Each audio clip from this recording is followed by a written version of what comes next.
Tiap-tiap orang yang tidak merasakan kelezatan ma'rifat di dunia, dia tidak akan merasakan kelezatan memandang Allah di akhirat itu. Jadi artinya kalau orang itu dalam dunia ini sudah bisa mata hatinya itu menyaksikan Allah pada setiap yang dilihatnya, yang didengarnya, nah ini orang yang ihsan nih, ini orang yang ma'rifat lawan Allah. Nah orang yang macam inilah kina dalam surga itu kelezatannya bukan pada makanan, kelezatannya bukan pada minuman, kelezatannya bukan pada bidadari, tapi kelezatannya adalah berada di majlis Allah subhanahu wa ta'ala, berada di hadrat Allah subhanahu wa ta'ala.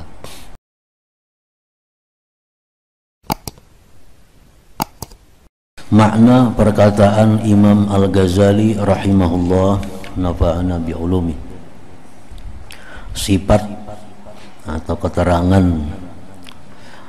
tentang melihat dan memandang kepada wajah Allah tabarak wa ta'ala, memandang kepada zat Allah tabarak wa ta'ala. Allah Ta'ala berfirman, lilladzina ahsanul husna wa ziyadah. Artinya bagi orang-orang yang berbuat baik dan pahala yang terbaik surga dan tambahan. Tambahan ini adalah maksudnya memandang kepada wajah Allah Ta'ala, kepada zat Allah Subhanahu wa Ta'ala.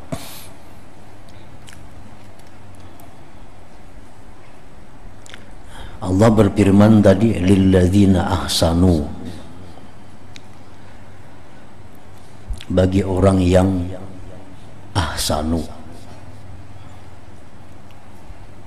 Arti ahsanu itu artinya orang-orang yang sudah duduk di makam ihsan.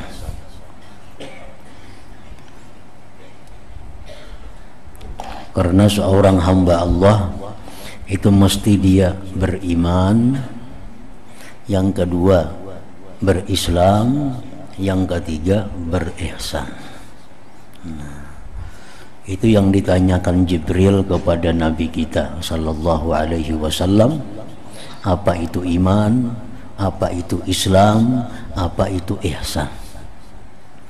Nah, setiap orang yang beriman belum tentu dia berislam. Ini percaya kepada Allah, percaya kepada Rasulullah, tapi kadang mengucap dua kalimat syahadat. Nah ini orang beriman tapi Islam, tapi beriman tapi kadang Islam. Nah itu banyak di zaman Rasulullah sallallahu alaihi wasallam. Ini percaya lawan Nabi, percaya dengan apa yang disampaikan Nabi, percaya kepada Allah, percaya kepada malaikat, semuaan, tapi kadang mengucap dua kalimat syahadat. Nah ini orang hanya beriman tapi kadang ya Islam. Ada orang yang Islam tapi kadang beriman, sembahyang, puasa, naik haji, bayar zakat, mengucap dua kalimat syahadat, tapi kadang beriman. Ini orang-orang munafik seperti Abdullah bin Ubay di Madinah. Nah itu. Nah kalau ihsan, nah setiap orang yang ihsan itu sudah pasti dia iman dan Islam. Bila sudah ihsan itu pasti dia beriman dan berislam. Jadi kalau iman itu ada 6 rukunnya. Percaya dengan Allah sebagai Tuhan, percaya kepada malaikat, percaya kepada kitab-kitab yang diturunkan Allah, percaya kepada para rasul-rasul yang diutus Allah, percaya tentang hari kiamat, dan percaya kepada takdir baik dan buruk dari Allah. Nah itu bila orang percaya, meyakini, maka orang itu disebut beriman. Nah kemudian Islam. Islam itu adalah mengucap 2 kalimat syahadat, melaksanakan sembahyang 5 waktu, puasa bulan Ramadan, bayar zakat, naik haji bagi yang mampu. Itu adalah Islam. Nah, yang tertinggi adalah ihsan. Ihsan itu ada 1 rukun. Rukun yang satu ini terbagi 2. 1 ihsan dalam arti musyahadatullah fi kulli syai'. Ihsan itu artinya adalah dia menyaksikan mata hatinya itu terhadap Allah pada tiap-tiap sesuatu. Itu ihsan. Jadi orang yang ihsan itu orang yang sudah bisa mata hatinya menyaksikan Allah pada tiap-tiap sesuatu. Apapun yang dia lihat, dia dengar, itu adalah merupakan misalnya perbuatan ciptaan Allah Subhanahu wa ta'ala. Nah, itu ihsan. Nah, kalau kada mampu di situ, maka yang kedua adalah muraqabatullah. Merasa dipandang, merasa diawasi, merasa dilihat, didengar oleh Allah dalam keadaan apapun, baik yang zahir maupun yang batin. Nah, itu ihsan. Jadi ada amanu, orang-orang yang beriman artinya, aslamu, orang-orang yang Islam, ahsanu, orang-orang yang ihsan. Nah, di sini Allah berfirman tadi lillazina ahsanu. Nah, bagi orang-orang yang ada di kedudukan ihsan. Pasti orangnya Islam, pasti orangnya beriman. Bila sudah ihsan itu pasti beriman, pasti Islam. Karena orang yang ihsan itu dia sudah bisa menyaksikan mata hatinya Allah itu ada pada sesuatu. Artinya sesuatu itu diperbuat, diciptakan oleh Allah, atau dia merasakan bahwa gerak-geriknya zahir batin diawasi oleh Allah Subhanahu wa ta'ala. Nah, itu ihsan tadi. Nah, jadi bagi orang-orang yang ada di dalam ihsan, artinya beriman sudah, berislam sudah, ihsan lagi, itu di samping dia mendapatkan surga, ditambah lagi ziyadah, pertambahan. Tambahannya itu apa? Yaitu memandang kepada wajah, kepada zat Allah Subhanahu wa ta'ala. Jadi itu Allah berfirman ahsanu tadi, kada amanu, kada aslamu, tapi ahsanu. Tambahan ini adalah memandang kepada zat Allah Subhanahu wa ta'ala. Nah, kalau orang itu berislam, orang itu beriman, tapi inya kada ihsan, lalu dia masuk surga, apakah inya bisa di surga itu menemukan kelezatan melihat Allah Subhanahu wa ta'ala? Atau apakah dia bisa ingin melihat Allah Subhanahu wa ta'ala? Nah, Imam Al-Ghazali mengatakan dalam kitabnya Ihya Ulumuddin yang kita baca ini juga, dalam Kitabul Mahabbah sudah lewat. Jadi Imam Ghazali, wa kullu man lam ya'rifillah fid dunya fala yarahu fil akhirah. Tiap-tiap orang yang di dunia ini tidak ma'rifat kepada Allah, maka dia tidak akan melihat Allah di akhirat. Nah, walaupun dia masuk ke dalam surga. Nya Islam lawan iman aja, kada ihsan. Nah, kalaupun dia ke surga karena dia Islam, karena dia iman, inya ke surga, tapi pala yarahu fil akhirah, dia kada akan melihat Allah di akhirat itu. Wa kullu man lam yajid lazzatal ma'rifah fid dunya fala yajidu lazzatan nazrah fil akhirah. Tiap-tiap orang yang tidak merasakan kelezatan ma'rifat di dunia, dia tidak akan merasakan kelezatan memandang Allah di akhirat itu. Jadi artinya kalau orang itu dalam dunia ini sudah bisa mata hatinya itu menyaksikan Allah pada setiap yang dilihatnya, yang didengarnya. Nah ini orang yang ihsan nih, ini orang yang ma'rifat lawan Allah. Nah orang yang macam inilah kina dalam surga itu kelezatannya bukan pada makanan, kelezatannya bukan pada minuman, kelezatannya bukan pada bidadari, tapi kelezatannya adalah berada di majlis Allah subhanahu wa ta'ala, berada di hadrat Allah subhanahu wa ta'ala. Dalam kitab Al-Mahabbah Imam Ghazali itu disebutkan ada orang bermimpi dengan Imam Ma'ruf Al-Karhi. Nah, orang ini termimpi masuk surga, melihat Imam Ma'ruf Al-Karhi itu memandang kepada Allah subhanahu wa ta'ala. Sidin batakun, wahai Syekh Ma'ruf, mana kawan-kawan pian wali-wali yang lainnya? Ujar Syekh Ma'ruf, ini lagi asik di situ makan minum dengan bidadarinya. Artinya apa? Artinya kada diberi kesempatan untuk melihat Allah, untuk bertemu dengan Allah subhanahu wa ta'ala.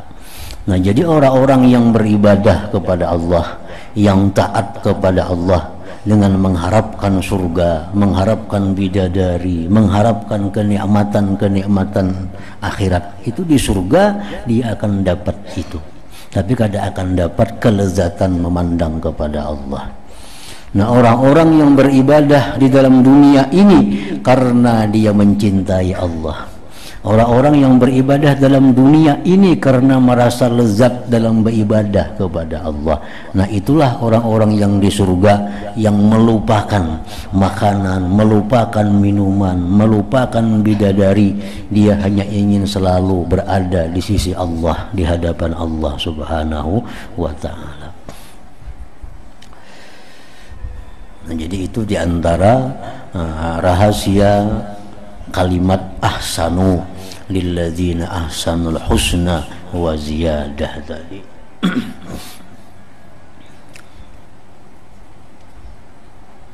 Tambahan ini adalah memandang kepada zat wajah Allah Ta'ala, dan itu adalah kelezatan yang terbesar yang dapat melalaikan padanya akan kenikmatan penghuni surga. Dan kami telah menyebutkan hakikatnya, penjelasan ini dalam Kitabul Mahabbah dari Ihya Ulumuddin. Sudah dulu kita baca itu. Dan Al-Quran dan As-Sunnah telah menjadi saksi dalil atas menyalahi apa yang diiktikadkan oleh para ahli bid'ah, kelompok Al-Mu'tazilah, kelompok Al-Jahmiyah, yang mengatakan bahwa di dalam surga itu tidak ada melihat zat Allah subhanahu wa ta'ala. Nah itu kelompok-kelompok Mu'tazilah, Al-Jahmiyah, kelompok muslimin juga, tapi yang pahamnya paham itu inya mengetikatkan bahwa dalam surga itu adalah kadada kita bisa melihat langsung dengan zat Allah subhanahu wa ta'ala. Jadi jarinya sebagaimana di Allah itu kada berjihad, kada bertempat, kada segala macam, mustahil kita bisa melihat Allah subhanahu wa ta'ala. Tapi mazhab ahlu sunnah wal jamaah mengatikadkan bahwa di dalam surga itu akan terjadi melihat kepada zat Allah subhanahu wa ta'ala dengan tanpa cara, dengan tetap mukhalafatuhu lil hawadith, menyalahinya Allah bagi segala yang baharu.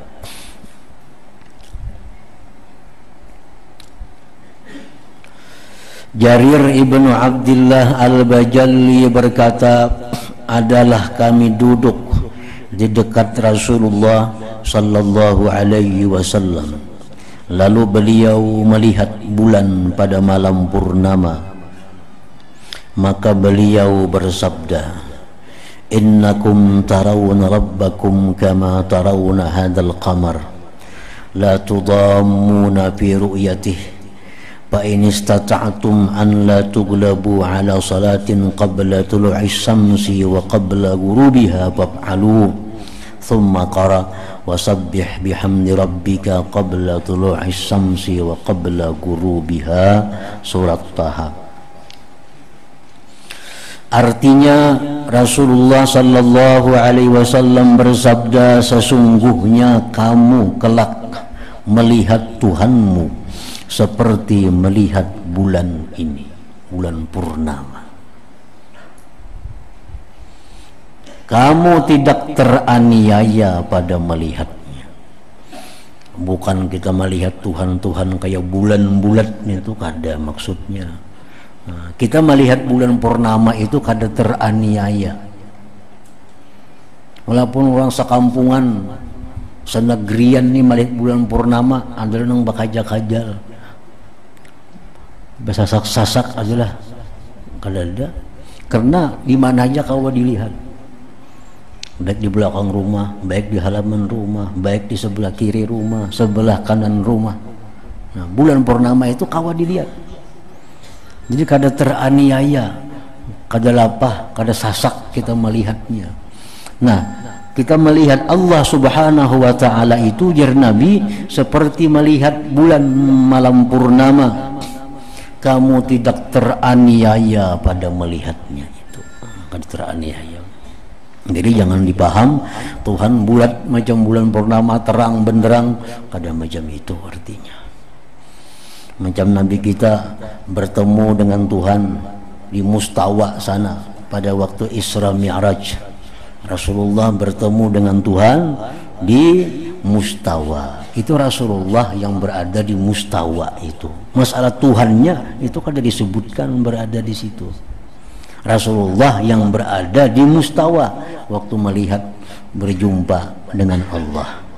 Sidinnya nang di situ, Allahnya di mana? Allah kada di situ, Allah kada bertempat, nang kada di Mustawa situ. Nah, sama demikian seperti melihat bulan purnama, bukan bulat talangnya itu, tapi yang diambil adalah kita kada sasak melihat, kada bakajak-kajal melihatnya. Jadi seluruh penghuni surga itu, dari sekian banyak penghuni surga, melihat Tuhan kada teraniaya, kada takajak-kajal, bakasak-kasak kada.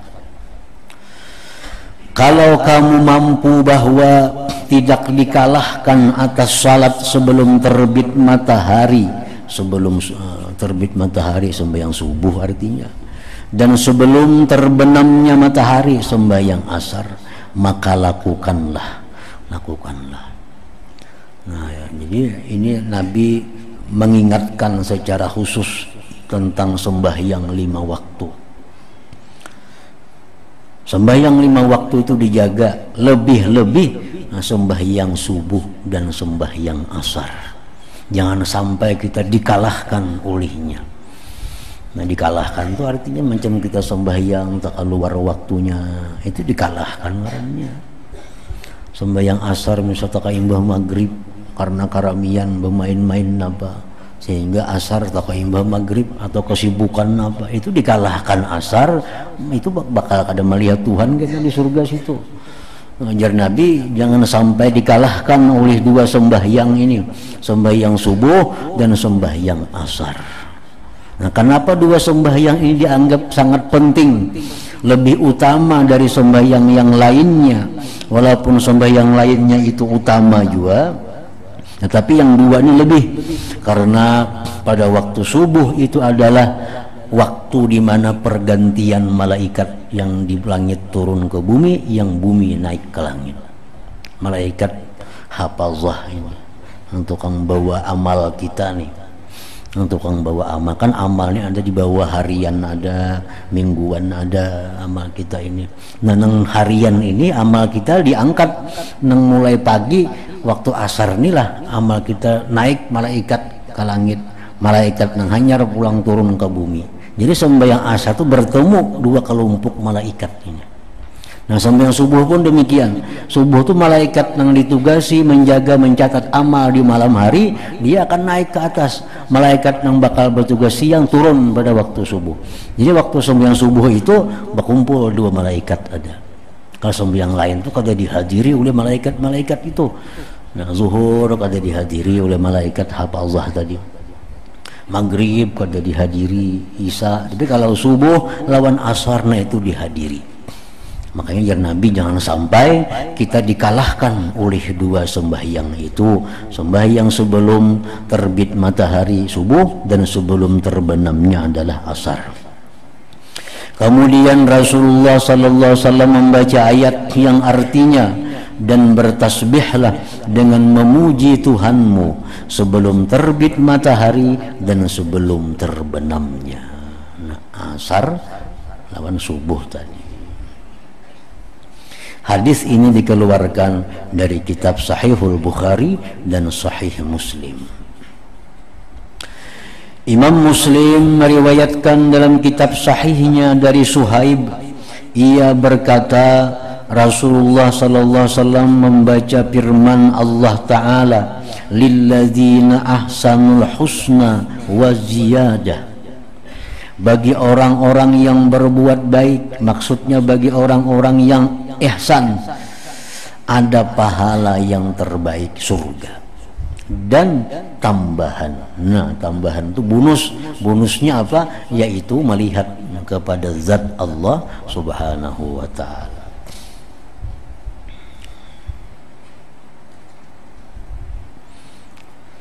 Beliau bersabda, idza dakhala ahlul jannatil jannata wa ahlun narin nara nada munadin ya ahlal jannah inna lakum indallahi maw'ida yuridu ay yunjizakum. Qalu ma hadzal maw'id alam yusaqqil mawazinana wa yubayyid wujuhana wa yudkhilna al-jannata wa yujirna minan nar. Qal fa yurfa'ul hijab wa yanzuruna ila wajhillah azza wa jal fama utu syai'an ahabba ilaihim minan nazar ilaihi. Artinya, apabila penghuni surga telah masuk surga dan penghuni neraka telah masuk neraka, maka penyeru menyeru, wahai penghuni surga, sesungguhnya bagi kalian di sisi Allah ada janji yang Dia berkehendak menunaikannya kepada kalian. Mereka penghuni surga bertanya, apakah janji itu? Bukankah Dia memberatkan timbangan amal kami, memutihkan wajah-wajah kami, memasukkan kami ke dalam surga dan menyelamatkan kami dari neraka? Artinya Tuhan berjanji apa lagi? Kami ini sudah syukurna. Nah, timbangan amal kebaikan sudah menang, sudah masuk ke surga, diputihkan wajah, sudah. Kenapa lagi Tuhan nak memberi kami? Ini aja sudah luar biasa artinya. Lalu hijab diangkat dan mereka memandang kepada wajah, kepada zat Allah azza wa jalla. Maka tidaklah mereka diberi sesuatu yang lebih disukai oleh mereka daripada memandang kepada zatnya itu. Jadi kelezatan memandang zat Allah di dalam surga itu sangat tergantung dengan kelezatan ma'rifat seseorang di alam dunia ini. Allah memberikan kelezatan memandangnya kepada Abu Bakar Siddiq radhiyallahu an lebih daripada umat yang lain. Karena apa? Karena ma'rifat Abu Bakar itu lebih tinggi daripada ma'rifat umat-umat yang lainnya. Jadi artinya makin tinggi ma'rifat seseorang dalam dunia ini, maka di surga itu lebih lezat, lebih nikmat dalam memandang kepada zat Allah subhanahu wa ta'ala. Nah, orang-orang yang dalam dunia ini sedikit ma'rifatnya kepada Allah, maka dalam surga pun dia akan sedikit mendapat kelezatan memandang kepada Allah subhanahu wa ta'ala itu. Nah, itu dijelaskan juga oleh Imam Ghazali dalam kitab Al-Mahabbah tadi.